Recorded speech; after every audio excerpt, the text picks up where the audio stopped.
말씀을 전해주시겠습니다. 이 시간 하나님 말씀을 들을 때에 2000년 전 그 갈릴리 바닷가 그 언덕에 올라 예수님 발 앞에 무릎 꿇고 그 말씀을 들었던 그 성도들의 마음으로 이 말씀을 들을 때에 나를 향해 들려오시는 주님의 온유한 음성, 사랑의 음성을 들으시는 복된 시간 되시기를 주님의 이름으로 축원드립니다. 인생을 살면서 너무나 맛있는 식당을 만났을 때 내 인생 최고의 식당이다, 그런 의미로 인생 식당이라고 말하죠. 수십 년 지나도 감동으로 남아있는 내 인생 최고의 영화를 인생 영화라고 합니다. 내가 힘들 때 나에게 힘을 주었던, 내 인생을 바꾸었던 그 명언을 인생 명언이라고 하죠. 여러분 생각해 보시죠. 여러분에게는 인생 설교가 있습니까? 인생 설교, 내 인생 최고의 설교, 시간이 흘러도 그 은혜와 여운이 사라지지 않는 인생 설교가 있으신가요? 저에게는 기억에 남는 몇 편의 설교가 있는데, 그 중에 하나는 제가 신대원 1학년에 입학했을 때 개강수양의 설교입니다. 그때 개강수양의 강사로 오셨던 목사님은 당시 사랑의 교회 심으셨던 오카는 목사님이셨습니다. 목사님이 우리 후배 신학생들에게 웃음기 하나 없이 정말 냉철한 말씀을 증거하시는데, 그 말씀 한마디 한마디가 마치 아버지가 회초리를 들고 치시는 그런 말씀 같았어요. 그 말씀 한마디 한마디가 전기 충격기처럼 심장이 찌릿찌릿했습니다. 그 말씀 들으면서 이야, 설교자의 영권이 무엇인지, 강단의 능력이 무엇인지를 체험한 기억이 있습니다. 그 다음에 제가 2학년 때 개강수양의 강사로 오신 목사님은 당시에 남가주 사랑교회 심으셨던 오정현 목사님이셨는데, 그 말씀 듣고 기도해야 하는데 제 평생 처음으로 기도하는 중에 제 몸이 사시나무 떨리듯 떨리는 체험을 했습니다. 부들부들 떨리는 거예요. 기도에 불이 떨어진다는 것이 무엇인지 뼛속 깊이 체험했던 그 경험을 저는 잊을 수가 없습니다. 이 두 목사님의 설교는 제 인생의 설교로 남아있습니다. 제가 신학교 졸업하고 오카르 목사님 개척하시고 오정현 목사님 2대 담임 목사로 심으셨던 그 사랑의 교회에서 12년간 훈련받게 되었는데, 저에게는 참으로 은혜로운 시간이었습니다. 또 한편에 저의 인생에 인생 설교가 있는데, 그건 제가 했던 설교입니다. 저는 고등학교 졸업 후에 20살 되던 해부터 제가 섬기던 모교회 유년부 교사로 섬겼는데, 어느 날 저 유년부 담당 전도사님 저에게 말씀하시는 거예요. 선생님은 신학생이시니까 유년부 설교 한 편 준비하세요. 설교 한번 하세요. 제가요? 몇 날 며칠을 준비했지만 유년부 예배실 강단에 서니까 얼마나 떨리든지 진땀 흘리며 설교를 마쳤습니다. 근데 설교를 듣던 사람 가운데 제 친구가 있었는데, 동갑내기 제 친구가 유년부 교사로서 설교를 들었는데, 설교 끝나고 저에게 와서 했던 말, 너 진짜 목사 될 거야? 다시 한번 잘 생각해봐. 이 말이 무슨 말인지 제 마음에 큰 상처로 남았는데, 그 친구는 지금 목사가 되어 지금 매주 설교를 하고 있습니다. 20살 때 제가 했던 그 설교는 제 인생 첫 설교였는데, 그 후로 30년이 지났지만 지금도 강단에 설 때마다 그 20살 때 첫 설교의 그 떨림은 조금도 줄어들지 않습니다. 여러분에게도 인생 설교가 있을 줄 압니다. 산상수훈은 예수님의 인생 설교였어요. 이 설교는 마태복음 5장에서 시작이 되는데, 마태복음 1, 2, 3, 4장은 예수님에 대한 소개의 말씀이기 때문에 사실상 5장에 있는 설교가 예수님의 첫 설교입니다. 이 설교를 시작했을 때 예수님은 세상에 알려지지 않은 무명의 설교자였습니다. 자신을 잘 알지 못하는 순수한 청중들 앞에서 고향 갈릴리 언덕에서, 어쩌면 어린 시절에 친구들과 함께 뛰어놀았을 그 뒷동산 같은 그 산에서 청중들과 함께 울고 웃으며 말씀을 나눈 그 시간들은 예수님께는 얼마나 행복한 시간이었을까요? 예수님이 산상수훈 설교 시작할 때 아무도 주목하지 않았지만 그 설교 마칠 때 온 세상이 예수님을 주목하고 있었습니다. 그 설교는 예수님께 인생 설교였어요. 산상수훈은 그 설교를 들은 청중들에게도 인생 설교였습니다. 설교가 끝나자 망치로 얻어맞은 듯 어안이 벙벙한 거예요. 어디서도 들어보지 못한 차원이 다른 설교였습니다. 이미 많은 설교를 들었지만 그동안 들었던 말씀과는 깊이가 달랐고 권세가 달랐어요. 예수님의 설교는 그 시대에 만연해 있던 종교적인 관습과 수천 년 유대교가 만들어낸 그 신앙적 관행과 타성에 젖어 있던, 영적으로 잠들어 있던 그 시대의 청중들을 흔들어 깨우는 천국의 나팔소리 같았어요. 예수님 말씀은 예리한 통찰로 구약에서 뽑아낸 그 시를 시줄과 날줄 삼아 천국의 시민들이 붙들어야 할 신앙의 원칙들을 명료하고 권세 있게 제시하신 놀라운 설교였습니다. 무엇보다 예수님 설교는 너무너무 쉬웠어요. 너희는 소금이다. 너희는 빛이다. 두 주인을 동시에 섬길 수는 없다. 여러분, 지난 8주간 나눴던 말씀 가운데 어려운 말씀이 있었습니까? 말씀 듣고 집에 돌아가 머리를 싸매고 고민할 만한 심오한 말씀이 있었습니까? 오히려 로마서나 갈라디아서나 히브리서 같은 그 서신서를 읽어보면 교리를 깊이 있게 다루는 성경을 이해하려면 깊은 연구와 노력이 필요하기도 합니다. 그러나 예수님의 산상수훈 설교는 우리가 일상에서 늘 경험하는 일들, 누구나 현실에서 마주하는 문제들에 대한 그런 설교였습니다. 익숙한 사물을 가리키시며 평범한 사람들이 시장에서 쓰는 그런 말들로 설교하신 거예요. 하늘의 새를 보며 들의 꽃들을 보며 예수님 말씀 따라 웃고 울었던 그 설교의 시간들이 꿈같이 흘러간 것입니다. 그렇게 전하는 예수님이나 듣는 청중들에게 모두 인생 설교가 된 산상수훈 설교가 끝났습니다. 마태복음 5장에서 시작된 이 설교는 6장을 지나 7장까지 이렇게 되는데, 여러분 성경을 보시면 성경에 붉은 글씨로 되어 있는 부분들이 예수님 말씀인데 마태복음 5장, 6장, 7장은 전부 다 붉은색이에요. 다 예수님 설교입니다. 7장에서 그 긴 설교가 대단원의 막을 내리게 됩니다. 자, 7장 28절 말씀 같이 보시죠. 시작. 예수께서 이 말씀을 마치심에 무리들이 그의 가르치심에 놀라니. 그리고 8장으로 넘어가서 8장 1절 말씀 보시죠. 시작. 예수께서 산에서 내려오시니 수많은 무리가 따르니라. 아멘. 산 위에서 하신 그 설교를 끝내고 산으로 내려오셨을 때 세상이 예수님을 주목해요. 이전에 없던 놀라운 설교였고 세상이 주목할 만한 대단한 설교였습니다. 그러나 불행한 사실은 그 설교에 은혜 받은 사람은 많았지만 그 설교로 변화된 사람은 적었다는 사실입니다. 그 설교에 감동받은 사람은 많았지만 그 말씀에 순종한 사람들은 희귀했다는 거예요. 여러분은 어떠신가요? 오늘날도 크리스찬들 가운데 산상수훈 말씀 좋아하는 분들 얼마나 많으세요? 마태복음 5장, 6장, 7장 여러분 성경을 보시면 밑줄근 말씀 얼마나 많으세요? 여러분 암송하는 말씀도 얼마나 많으십니까? 이 말씀은 내 인생 설교라고 엄지손가락 치켜드는 사람 많지만 그러나 이 말씀에 인생을 거는 사람은 없는 거예요. 산상수훈을 필사하고 산상수훈 인용하고 산상수훈 말씀을 적어서 액자에 걸어 거실에 걸어놓고 가운으로 삼는 성도들 많이 있지만, 그리고 지금도 이스라엘 땅 가면 갈릴리 바닷가에 산상수훈 사랑하는 사람들이 돈을 모아 그 설교를 기념하여 세운 산상수훈 기념 설교가 있지만, 그런 교회가 남아있지만, 그러나 예수님이 그 설교하신 목적은 그것이 아니에요. 예수님이 원하시는 것은 설교 은혜 받았습니다 칭찬이 아니고, 대단한 설교였습니다 박수가 아니고, 그 설교를 들은 백성들이 변화되는 것이었습니다. 오늘 산상수훈 시리즈 마지막 시간, 예수님께서 이 설교를 마치시며 말씀을 듣고 난 후에 우리의 반응이 어떠해야 하는지에 대해 말씀하시는 거예요. 이것이 산상수훈 마지막 교훈입니다. 오늘 예수님의 인생 설교요, 우리들의 인생 설교인 산상수훈 그 마지막 시간, 말씀을 듣고 난 후에 우리의 태도는 어떠해야 하는지, 말씀에 대한 합당한 반응은 무엇인지를 세 가지로 예수님 말씀하십니다. 예수님 말씀하시는 세 가지 비유를 통해 이 세 가지 교훈을 차례로 나누어 보기를 원합니다. 예수님 말씀하신 첫 번째 비유는 양의 탈을 쓴 늑대의 비유입니다. 늑대의 비유. 자, 본문 15절 말씀 보시죠. 7장 15절입니다. 시작. 거짓 선지자들을 삼가라. 양의 옷을 입고 너희에게 나오나 속에는 노략질하는 일이라. 아멘. 거짓 선지자들을 삼가라. 양의 옷을 입고 있지만, 양의 탈을 쓰고 있지만 실은 늑대다. 예수님께서 긴 설교를 마치시면서 왜 이 말씀하실까요? 그 시대에 거짓 선지자들, 거짓 설교자들이 그 땅에 가득했기 때문이에요.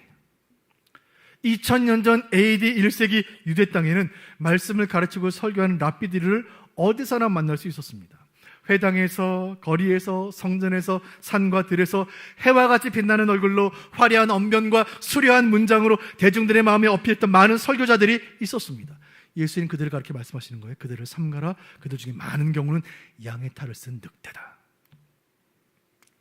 여러분, 건물 지붕에 십자가가 있다고 다 교회가 아니에요.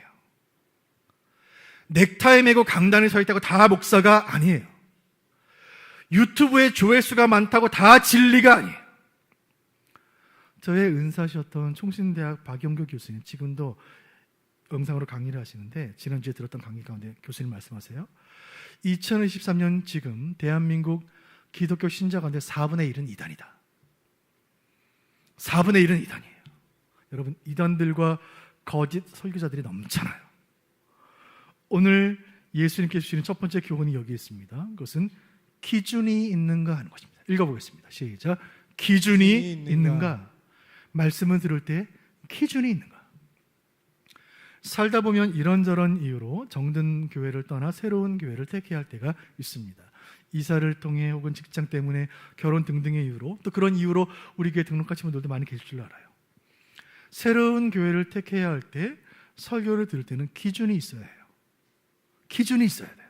먼저 설교에 깔려있는 교리를 점검하셔야 합니다. 그 설교자의 설교 가운데 성경을 정확무한 하나님 말씀으로 선포하고 있는가? 예수 그리스도의 신성과 인성을 인정하는가? 그리스도의 부활을 믿는가? 십자가를 증거하는가? 성부, 성자, 성령 세 위격을 가신 한 분 하나님 삼위일체 하나님을 선포하고 있는가? 교리의 기준이 필요해요. 또 한 가지, 설교자의 삶을 살펴볼 필요가 있습니다. 그 설교자가 예수를 높이는가? 자신을 높이는가? 19세기 말에 영국 교회에 이름난 두 분의 설교자가 있었습니다. 한 분은 조셉 파커, 한 분은 찰스 스펄전이에요. 조셉 파커 목사님의 설교를 듣기 위해 많은 성도들이 모였습니다. 그 설교를 듣고 교회를 떠나면서 많은 분들이 이렇게 말했습니다. What a great preacher. 무슨 뜻인가요? 얼마나 위대한 설교자인가. 이야, 목사님 설교 정말 잘하신다. 한편 찰스 스펄전 목사님의 설교를 듣고 돌아가는 사람들 이런 말을 중얼거렸습니다. What a great Jesus. 야, 우리 예수님 위대하시구나. 예수님 위대하시구나. 설교를 판단하는 중요한 기준이 있습니다. 사람을 드러내는가? 하나님을 드러내는가? 설교를 판단하는 중요한 기준이 한 가지 더 있는데 그것은 영적인 기준이에요. 영적인 분별입니다. 여러분, 영은 영으로 분별하는 것입니다. 고린도전서 2장 13절 하반절 제가 읽어드립니다. 영적인 일은 영적인 것으로 분별하느니라. 만약에 진리를 분별하는 것이 지식의 문제요 논리의 싸움이었다면 명문대에 다니는 청년들이 이단들에게 미혹되겠습니까? 배울 만큼 배운 엘리트 지식인들이 이단 교주에게 재산을 바치겠어요? 여러분, 이것은 영적인 싸움이에요. 영적인 것은 영적인 것으로 분별하는 것입니다. 진리와 비진리를 구별하는 일은 진리의 영이신 성령의 역사를 통해서만 가능한 줄로 믿으시기를 바랍니다. 치열한 선교의 현장에서 수많은 영적 전투를 치루었던 사도 바울은 이 사실을 너무나 잘 알았어요. 그 마음으로 에베소 교회 성도들을 향해 이렇게 기도하고 있습니다. 그 기도가 에베소서 1장에 남아있는데 같이 읽어보겠습니다. 사도의 기도입니다. 시작. 우리 주 예수 그리스도의 하나님 영광의 아버지께서 지혜와 계시의 영을 너희에게 주사 하나님을 알게 하시고 너희 마음의 눈을 밝히사. 아멘. 사도요 목회자인 바울은 간절히 성도들을 위해 기도합니다. 하나님께서 지혜와 계시의 영을 너희에게 주사 마음의 눈을 밝혀주시기를 원하노라. 이 말씀의 은혜가 우리에게 임하여 이 시간 성령 하나님께서 우리에게 지혜와 계시의 영을 부어주시기를 간절히 원합니다. 이 시간 말씀의 영이시며 진리의 영이신 성령이 우리에게 충만히 임하사 이 시대 모든 거짓 가르침들로부터 거짓 설교로부터 우리 교회 우리의 성도들을 은혜의 불성각으로 지켜주시기를 주님의 이름으로 축원드립니다. 가장 안전한 것은 건강한 교회에서 말씀을 지속적으로 배우는 것입니다. 이제 무더운 여름들이 지나고 나면 8월 말이 되면 8월 마지막 주부터 수원 북부교회가 진행하는 하반기 평신도 훈련의 여러 과목들이 과정 일제에 개강이 됩니다. 교회는 성령의 학교인 줄로 믿습니다. 이 학교는 입학은 있지만 졸업은 없는 거예요. 주님 오시는 그날까지 하나님 말씀을 배우시길 바라요. 바라기는 우리의 수원 북부교회 강단은 피 묻은 십자가의 복음만이 선포되게 하여 주옵소서. 우리 교회는 이 혼탁한 시대 가운데 성경의 바른 기준으로 성도를 보호하고 성도를 진리의 말씀으로 무장시켜 세상으로 파송하여 세상을 변화시키는 진리의 공동체로 쓰임받기를 간절히 소원합니다. 오늘 말씀에서 주님 사용하시는 두 번째 비유가 있는데 그것은 나무의 비유입니다. 나무의 비유. 좋은 나무와 나쁜 나무의 비유를 예수님 우리에게 말씀하세요. 자, 16절 보겠습니다. 본문 16절 시작. 그들의 열매로 그들을 알지니 가시나무에서 포도를 또는 엉겅퀴에서 무화과를 따겠느냐. 아멘. 예수님 너무나 쉬운 두 가지 비유를 드십니다. 여기 두 그루의 나무가 있다. 한 나무에서는 포도가 열렸다. 이 나무는 무슨 나무이겠느냐? 여러분 어렵습니까? 자, 나무에서 포도가 열렸습니다. 그 나무는 무슨 나무인가요? 포도나무입니다. 또 한 나무가 있습니다. 이 나무에서는 무화과가 열렸습니다. 이 나무는 어떤 나무일까요? 무화과 나무입니다. 세상에서 가장 쉬운 문제예요. 콩 심은 데 콩 나고 팥 심은 데 판다는 것입니다. 심은 대로 거두는 거예요.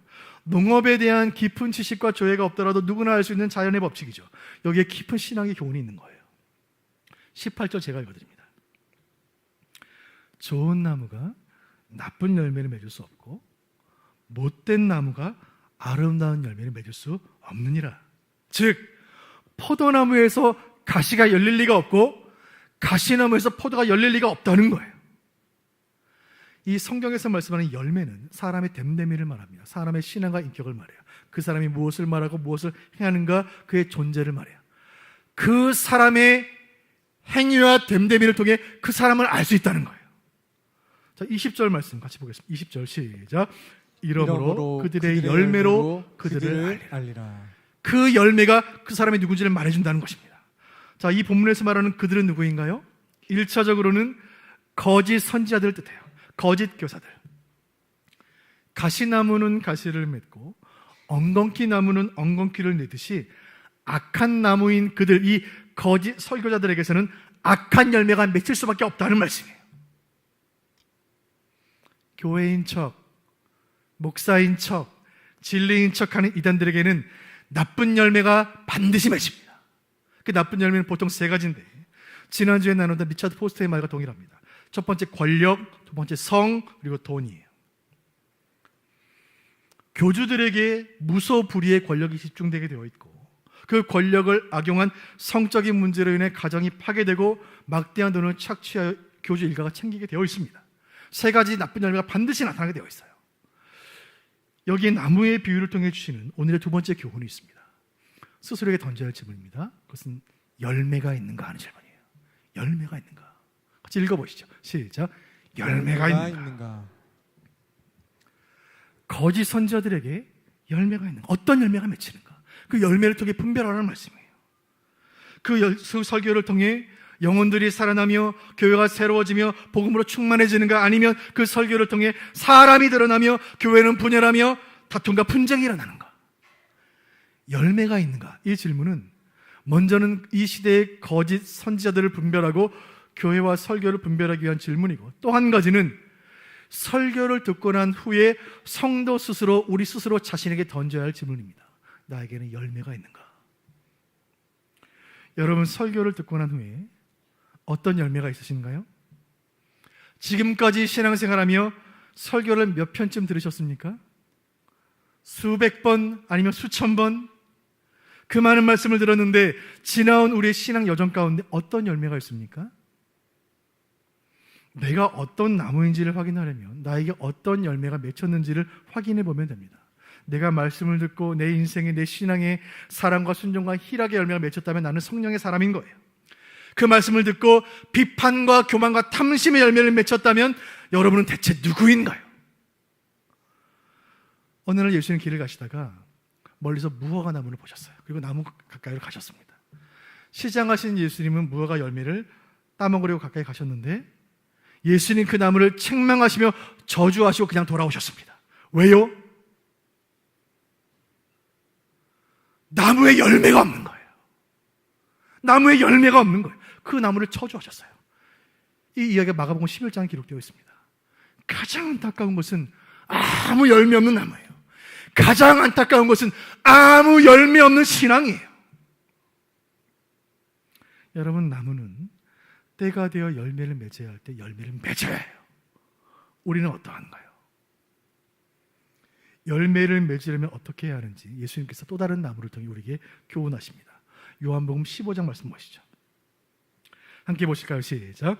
나는 포도나무요 너희는 가지라. 그가 내 안에 내가 그 안에 거하면 사람이 열매를 많이 맺나니 나를 떠나서는 너희가 아무것도 할 수 없으니라. 아멘. 열매를 맺기 원하면 먼저 내가 가지라는 사실을 알아야 합니다. 가지는 스스로 열매를 맺을 수 없어요. 가지가 열매를 맺으려면 나무에 붙어 있어야 합니다. 사랑하는 수원북부의 성도 여러분, 수십 년 신앙생활했지만 주님께 보여드릴 열매가 없는 내 모습이 마치 열매 없는 무화과나무 같아서 예수님께 책망받은 그런 나무 같아서 주님 앞에 부끄러우십니까? 열매 맺는 신앙 되기를 원하십니까? 예수님께 꼭 붙어 있으시기를 주님의 이름으로 축원드립니다. 우리가 예수님께 붙어 있을 때, 내가 주님 말씀 안에 거하고 주님 말씀이 내 안에 거할 때에 내 인생의 메마른 가지에 우미 돋고 싹이 트고 잎에나 꽃이 피어 열매를 맺게 될 줄로 믿으시길 바랍니다. 우리가 아파트 베란다 화분에 심은 방울토마토 나무에 작은 열매 하나만 맺혀도 얼마나 우리 마음이 기쁜가요? 비록 작은 열매라 할지라도 우리 신앙의 삶에 순종의 열매가 맺힐 때에 농부 되신 우리 아버지께서 그 열매 칭찬하시며 한없이 기뻐하실 줄로 믿으시기를 바랍니다. 세 번째 비유로 이어집니다. 예수님 말씀하시는 세 번째 비유는 두 집의 비유예요. 두 집의 비유. 자, 본문 24절 말씀 같이 보실까요? 시작. 그러므로 누구든지 나의 이 말을 듣고 행하는 자는 그 집을 반석 위에 지은 지혜로운 사람 같으리니. 아멘. 두 집의 이야기를 말씀하세요. 자, 여기 집을 짓고 있는 두 사람의 건축자가 있습니다. 한 사람은 모래 위에 집을 짓고 있고 한 사람은 반석 위에 집을 짓습니다. 공사가 끝났습니다. 집이 완성이 되었어요. 날씨가 맑고 평안한 날에는 두 집 모두 별 문제가 없었습니다. 차이가 없어 보였습니다. 그러나 잠시 후에 두 집은 전혀 다른 운명을 맞이합니다. 한 집은 건재했지만 한 집은 완전히 무너졌습니다. 왜요? 홍수가 난 거예요. 8월의 첫 주일을 맞이했습니다. 장마가 끝나고 폭염으로 이어진 여름의 절정을, 여름의 한복판을 지나고 있습니다. 이 여름날 빠짐없이 찾아오는 불청객이 있으니 이 초대받지 않은 손님의 이름은 태풍입니다. 우리가 여름밤마다 일기예보를 보며 태풍의 경로에 관심을 두는 이유가 무엇인가요? 태풍이 중국이나 일본으로 빠져나가지 않고 우리나라에 상륙하면, 이 땅을 통과하면 이 땅에 어떤 일이 일어나는지를 잘 알고 있기 때문입니다.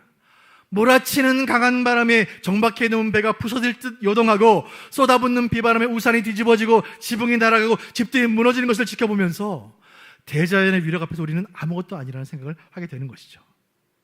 여러분, 홍수가 임하면 모래 위에 지은 집은 파도에 휩쓸리는 모래성처럼 한순간에 무너져요.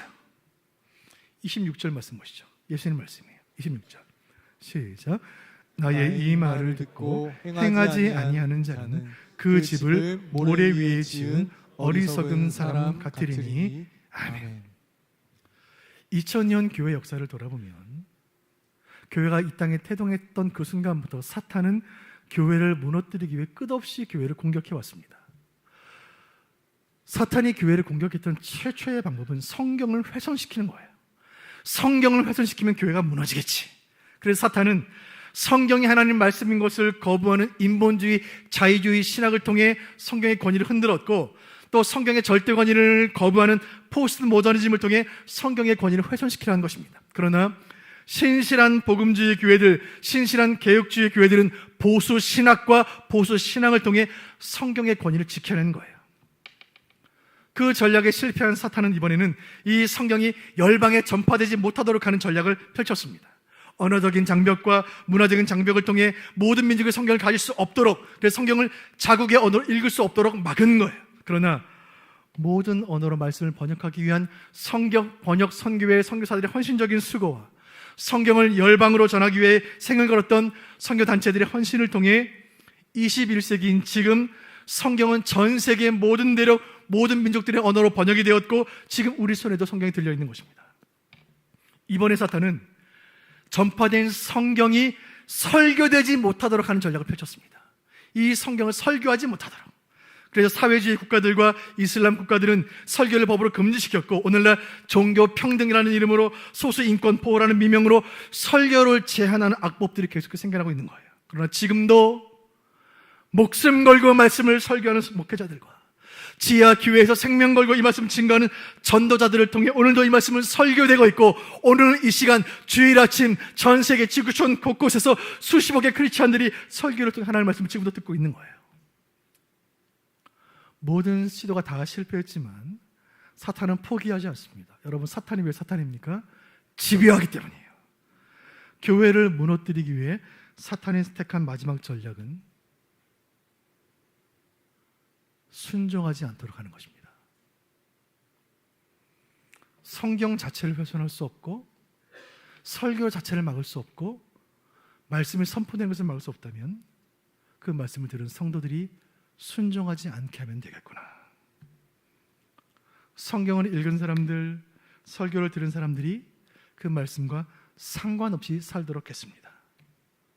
오늘도 나는 교회 가서 설교 한 편을 들었으니 나는 신앙인으로서의 책임을 다했다. 스스로 위안을 얻으며 들은 말씀을 순종하지 않는 성도들을 양산시킨 거예요.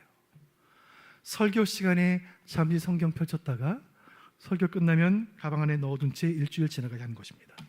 설교를 듣고도 아무런 순종도 하지 않는 삶을 살면서도 아무런 양심의 가책을 느끼지 않도록 사탄의 전략을 펼치는 것입니다. 여러분, 이 전략이 효과가 있었어요. 그 결과 이상한 일들이 일어나기 시작했습니다.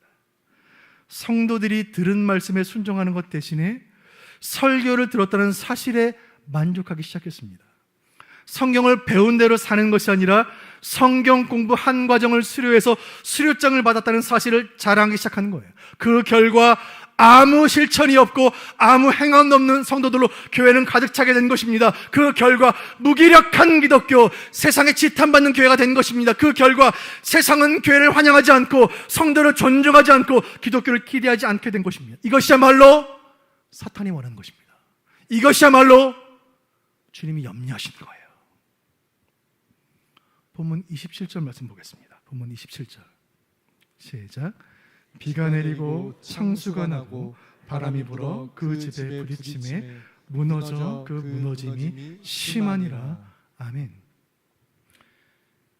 말씀을 듣고 행하지 않는 믿음은 모래 위에 집을 짓는 것과 같은데 홍수가 나면 한순간에 무너져요. 여러분, 집이 없던 빈터에 집을 세웠다가 그 집이 무너지면 차라리 집이 없던 것만 못해요. 교회가 없던 곳에 교회가 세워졌다가 교회가 무너지면 차라리 교회가 없던 것보다 더 영적으로 더 황폐해지는 거예요. 교회의 반석이 순종이기 때문에 순종을 무너뜨리면 교회가 무너진다는 사실을 사탄은 너무 잘 알고 있는 거예요. 두 집의 비유를 통해 예수님이 던지시는 세 번째 질문이 있습니다. 그것은 순종이 있는가 하는 질문이에요. 순종이 있는가? 여러분, 예수님이 설교하신 목적은 한 가지입니다. 그 말씀에 순종하기를 원하셨던 거예요. 예수님이 이 땅에 오셔서 하신 모든 사역, 모든 설교, 모든 가르침은 한 가지로 수렴되는데 그것은 십자가예요. 십자가가 무엇인지 빌립보서 2장 8절이 명확히 설명합니다. 십자가는 무엇입니까? 같이 보죠. 시작. 사람의 모양으로 나타나사 자기를 낮추시고 죽기까지 복종하셨으니 곧 십자가에 죽으심이라. 아멘.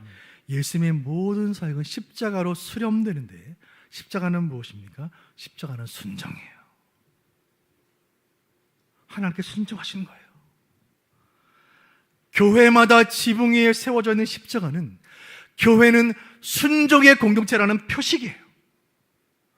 우리 예수님 그 순종의 십자가를 지시고 골고다를 오르시는 모든 순종의 모습을 다 지켜보았던 그 12사도들은 그대로 순종합니다. 사도행전 5장 29절 말씀 보시죠. 29절 시작. 베드로와 사도들이 대답하여 이르되 사람보다 하나님께 순종하는 것이 마땅하니라. 아멘. 그들은 사람에게 순종하지 않고 말씀에 순종하여 순종의 제물 되어 주의 보좌에 드려지는 거예요. 여러분, 우리는 어떠합니까? 우리의 신앙의 삶에 순종이 있습니까? 예수님이 산상수훈 설교하신 이유는 우리가 그 말씀 듣고 말씀대로 살게 하시기 위함이에요. 사랑하는 성도 여러분, 산상수훈 설교를 지난 8주간 들은 성도 여러분, 말씀대로 사시길 바랍니다. 말씀대로 사시길 바라요. 간절히 바라는 것은 산상수훈 그 예수님 말씀이 우리 심령 깊은 곳에서 침투하여 말씀이 명하는 것은 진액을 쏟아 행하고 말씀이 금하는 것은 이를 악물고 금하는 온전한 순종의 사람들, 천국의 시민들 모두가 되시기를 주님의 이름으로 축원드립니다. 말씀대로 살았던 한 분의 이야기를 함께 나누고 싶어요. 독일의 목회자였던 디트리히 본회퍼는 격동의 시기를 살았던 인물입니다. 사장 모이시죠. 뛰어난 천재 신학자였던 그는 미국에서 공부하던 중에 뛰어난 신학적 업적을 인정받아 미국 신학대학의 교수로 제안을 받습니다. 그러나 그의 인생은 뜻대로 흘러가지 않아요. 세계 제2차 세계대전이 일어나는 것입니다. 유럽이 불바다가 된 거예요. 그리고 조국 독일이 전쟁의 전범국가였어요. 보통의 경우라면 그 위험한 조국으로 돌아가지 않고 미국에 남아 교수직을 감당했겠지만 본회퍼는 전쟁에 일어나기 직전 미국을 떠나 조국 독일로 들어가요. 나는 조국과 함께하리라. 그렇게 독일 땅에 도착한 본회퍼의 눈에 비친 조국의 모습은 참담했습니다. 특별히 독일 교회는 너무나 참담했어요. 온 세계를 전쟁으로 몰아넣은 그 나치의 우두머린 히틀러를 그의 비판하고 저항하기는커녕 히틀러를 칭송하고 있는 거예요. 교회 안에 수많은 설교자들이 히틀러를 칭송하는 설교를 하고 있는 거예요. 교회 안에 양의 탈을 쓴 거짓 선지자들이 넘쳐나고 있었습니다. 어느 날 본회퍼는 라디오 방송에 나가서 히틀러는 우상입니다. 우상을 섬기지 마십시오. 그 설교를 했고 그 설교 이후로 그 방송은 폐지당해요. 이후로 이 본회퍼 목사님은 자신의 전한 말씀 그대로 살기로 결단했고 온 세상을 생지옥으로 만들어버린 그 히틀러를 제거하기 위한 그 음모에 가담하게 되고 그 일로 게시타포에게 체포되어 투옥당하게 됩니다. 그리고 1945년 4월 9일 2차 세계대전 종전을 한 달 앞둔 시점에 그는 처형당해요. 그때 그의 나이 39세였습니다. 그는 약혼자가 있었지만 결혼하지 못했고 본회퍼 목사님이 약혼자 마리아에게 한 편의 편지를 보냈는데 선한 능력이 우리를 감싸고 있습니다. 우리는 승리할 줄로 믿습니다. 그 찬양이 바로 선한 능력이라는 찬양이에요. 선한 능력으로. 목사님이 쓴 수많은 책들과 남기신 말씀들이 있지만 저는 이 한 문장이 제 심령에 남아 있습니다. 본회퍼 목사님 남기신 말 제가 읽어드립니다. 수백 번의 설교보다 한 번의 순종이 낫다. 목사가 수백 번 설교하는 것보다 목사가 그 전한 말씀 한 번 순종하는 것이 훨씬 낫다. 그의 불꽃 같은 삶은 한편의 설교가 되어 수많은 그리스도인의 가슴에 불을 질렀습니다. 그리고 본회퍼 목사님의 설교는 끝나지 않았어요. 그는 죽음을 통해 살아서 지금도 설교하고 있습니다. 여러분, 설교는 언제 끝납니까? 설교는 설교자가 마침 기도함으로 끝나는 것이 아닙니다.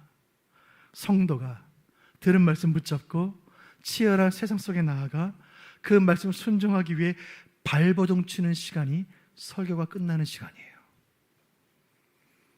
여러분, 예배는 축도로 끝나는 것이 아닙니다.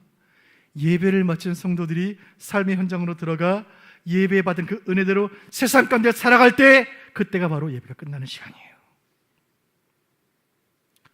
지금까지 살아오면서 수많은 말씀을 들었지만 순종하지 않았고 순종하지 않은 내 삶을 아무렇게도 여기지 않았던 그 순간들을 이 시간 회개하며 이 시간 한 번의 순종으로 한 번의 죽음으로 한 번의 십자가로 우리를 구원하신 예수님의 그 발자취를 쫓아 한 번의 순종, 한 번의 전진, 한 번의 승리를 향해 나아가는 저와 여러분 되시기를 주님의 이름으로 축원드립니다.